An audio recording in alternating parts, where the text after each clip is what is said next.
स्वागत है इस साप्ताहिक राशिफल विशेषांक में। पहले भाव में मंगल और गुरु के प्रभाव के कारण स्वास्थ्य शरीर में कुछ शारीरिक चुनौतियों सामना करना पड़ सकता है, इसलिए व्यायाम और उचित आहार पर ध्यान देना आवश्यक है। दूसरे भाव में गुरु, शनि और केतु के प्रभाव के कारण धन संबंधी मामलों में सावधानी बरतें, क्योंकि अचानक खर्चों की संभावना बन सकती है। तीसरे भाव में मंगल के प्रभाव के कारण यात्राओं में उत्साह रहेगा, परंतु अल्पकालिक यात्राओं से अधिक लाभ प्राप्त करने का प्रयास करें। चौथे भाव में राहु, गुरु और शुक्र के प्रभाव के कारण घर संपत्ति से जुड़े कुछ अप्रत्याशित परिवर्तन हो सकते हैं, इसलिए पारिवारिक मामलों में समझदारी से काम लें। पांचवें भाव में शून्य और बुध के प्रभाव के कारण शिक्षा में एकाग्रता बनाए रखना मुश्किल हो सकता है, इसलिए नियमित अध्ययन योजना बनाएं। छठे भाव में मंगल और केतु के प्रभाव के कारण शत्रुओं से सावधान रहें, क्योंकि वे आपके कार्यों में बाधा उत्पन्न करने का प्रयास कर सकते हैं।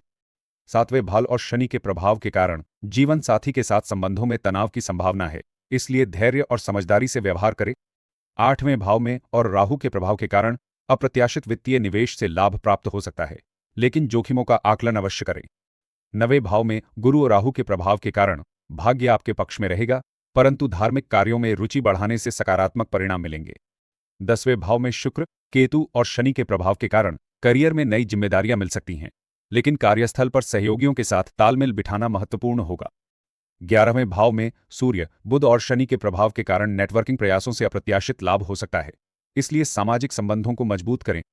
12वें भाव में गुरु और राहु के प्रभाव के कारण खर्चों में वृद्धि की संभावना है, अतः अनावश्यक खरीदारी से बचें और बजट बनाएं। यदि जानकारी रोचक लगे तो लाइक और सब्सक्राइब अवश्य करें। धन्यवाद।